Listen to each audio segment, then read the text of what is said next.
Hindi ko na nga guys nakuha na ng video ang pag-prepare ko ng lulutuin ko ngayon kasi nawala kasi sa isip ko na nagbablog pala ako.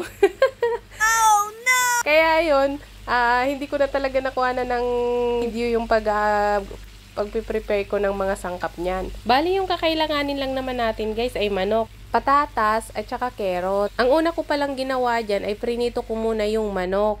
Tapos nung natapos ko na siyang baliktarin, ay prinito ko na rin yung carrots at saka yung patatas. Tapos saka ko ginisa yung bawang at saka sibuyas. Tapos nilagyan ko na rin siya ng paminta at saka nga patis para naman nanunuot sa karne, tsaka sa patatas at saka sa carrot. Tapos nilagay ko na nga itong tomato. Yung tomato na to parang na-blend lang siya pero sa can siya. Bali ito pala yung nakuha ko sa checkout kahapon. Kaya ayan. Sakto naman, ito pala yung maluluto ko ngayong araw. Nganin rin pala natin ng bell pepper at saka yung liver spread at saka cube. At habang nakasala nga yan, ay kailangan nating magsaing. Hindi pala yung hindi pala yung gumagana. Take to.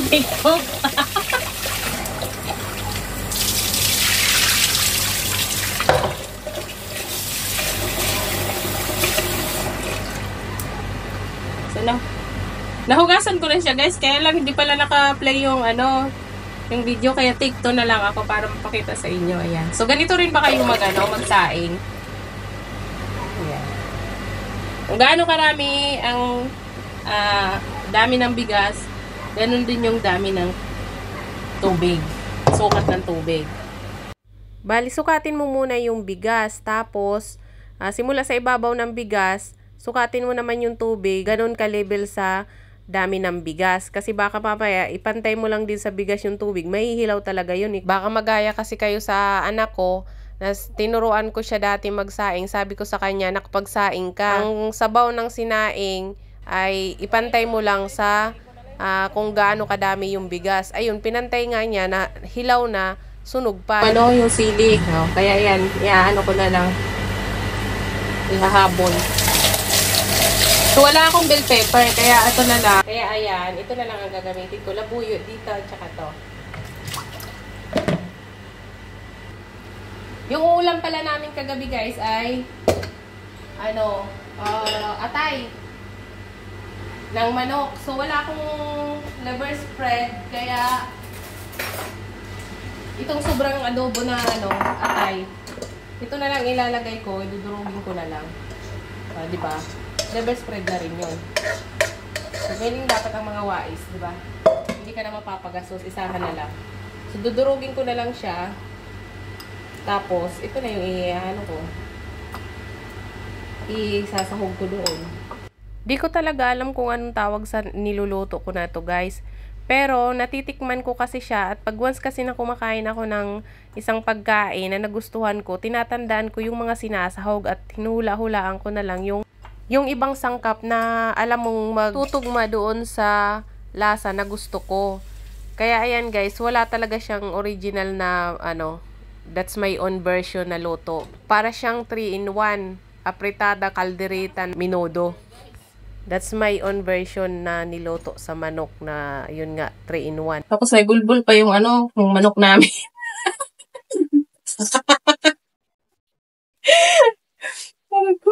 Huwag kayong magtaka guys kung bakit puro mga buto-buto yan. Yan talagang gusto namin, yung may mga nginunguya-nguya. Muntik ko na palang makalimutan, kailangan pa pala ng hotdog dyan. Tapos nanghiram na nga lang ako sa kapitbahay namin dahil silang meron, naubusan na kami. So, ilalagay ko na yung ating liver spread kunwari.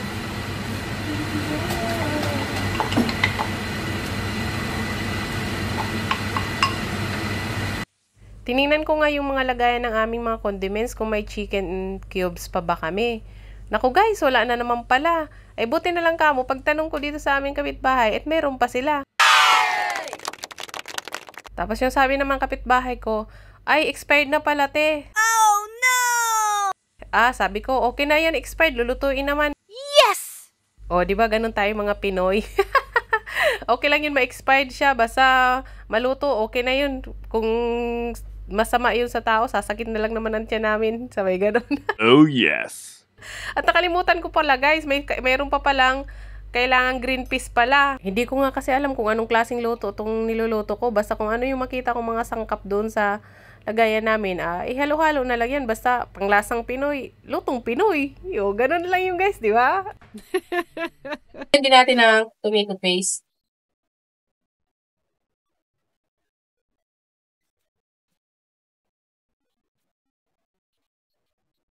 Ubusan natin ito kay maano na naman to eh. Masisira na naman sa rep. Maliit lang naman siya.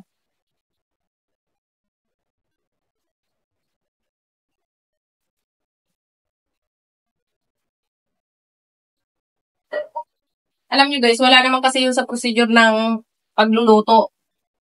Ang basihan nun, ang sarap ng niluto. Basta importante na luto ng ganong gusto mong lutuin. Di ba? O, sinong agree dyan?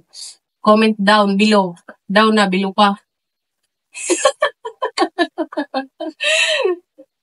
So, ayan na nga, kunting mikos-mikos guys.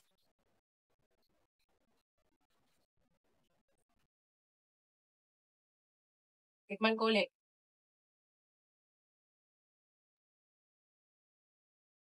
Ilagay na rin natin ang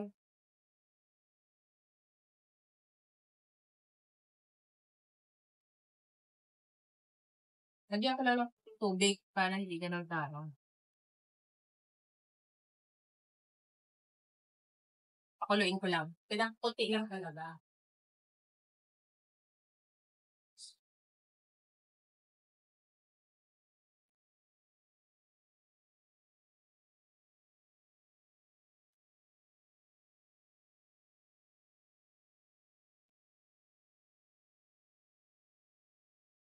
Siyempre, medyo sarap naman. Baka dyan. Baka dyan.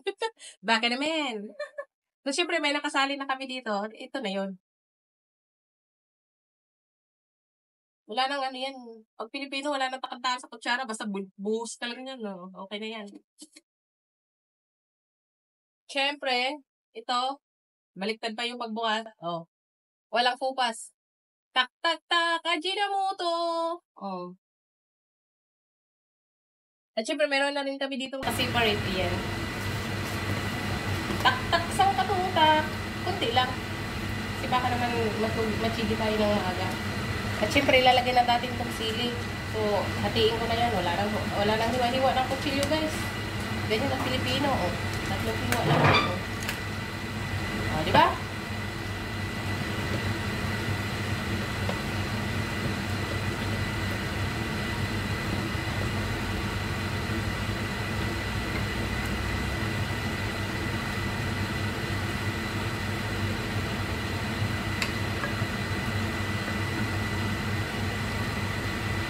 Silain ko pala, umaapaw na.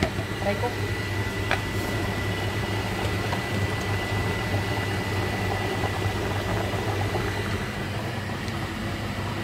So, tatakpan muna natin guys kasi para ano siya, maluto talaga siya.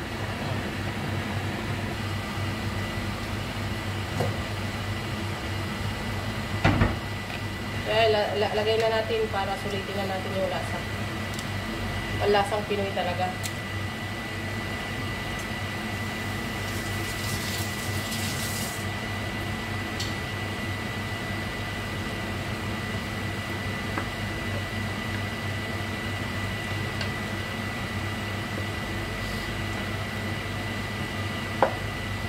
Dapat pala tinunaw ko yung cubes. Nakalimutan ko pala guys, excited kasi ako i-share sa inyo yung niluluto ko. Hindi ko pala tinunaw yung cubes, hanapin ko nga muna, tunawin ko. Ay, saan ba yun? Tunaw na siguro yun. Mainit naman. Painin na nga sinaing ko guys at ibababaw ko na rin lang itong aming lamig na kanin para din mainit siya kainin. Pero pag sa amin yan sa bahay, ayaw nang magulang ko na nilalagay yung lamig na kanin sa ibabaw kasi sabi nagpapatong-patong daw ang problema. Ganon. Char. Yun nga ang pamahiin nila. Kaya na nga yung mga kasama ko dumating na at hindi pa ako nakakaloto. Nakakahiya naman. Ay, nasa palengke pa ba yung kasama mo? Ang buti naman, di paluto ang aking ulam. So, ayan nga guys. Tikman na natin ang aking recipe Cherry! Sarap na niluto ko. Sarap na? Hindi.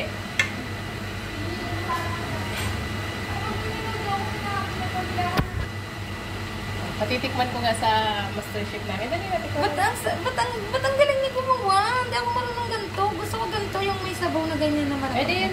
O, diba guys? Hindi pa nga natitikman eh. Pinupuri na. Okay na?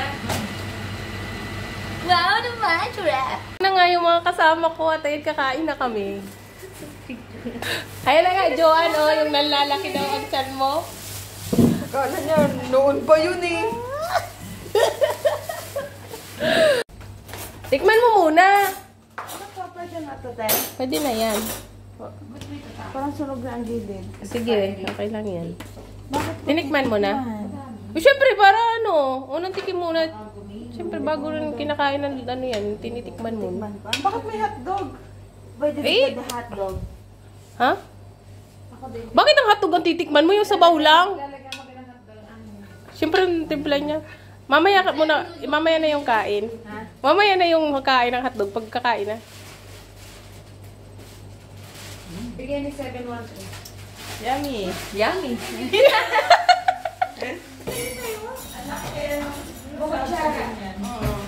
Mas malaki ang sinasahod. 20,000 na pataas. Mas malaki ang sinasahod ng full video kaysa reels. Ano reels? O, kasi sa reels, saglit lang kasi yung Reels, okay lang kasi music lang. maliit lang kasi yung ads, mabilis na oras. Samantala yung video, mahaba kasi, mahabang napapanood yung ads niya. Kutsara pa?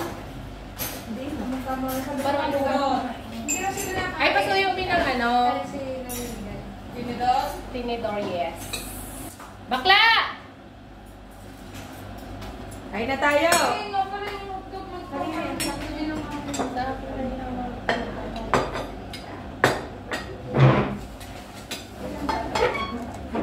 Ganyan pala kami guys pag kumain.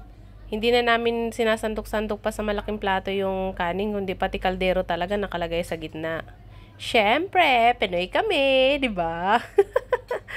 Ayan na guys yung aking niluto guys at nasiyahan naman ang aking mga kasama kaya ayan, kainan na. Ayan na nga ang ganap guys.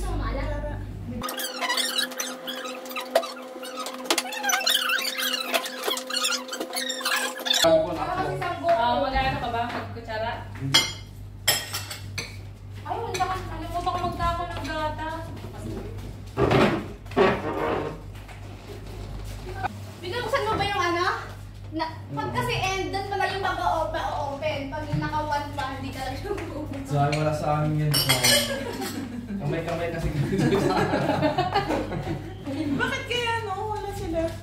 Wala Wala dun sa ano yung... Sira yung ano nila. sira lang or wala talaga? Sabi nila, mayroon o sira? sira. Tapos, di nakakali yung tubig niya. Ang sarap sa paa. Ay, tayo.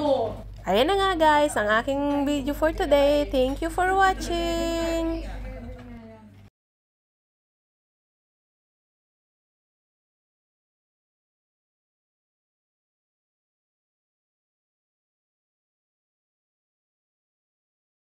Please share this video para makatulong naman po kayo sa akin. At syempre, mag-follow na rin kayo. At huwag kayong mag-alala at babalikan ko kayo syempre. Bye-bye!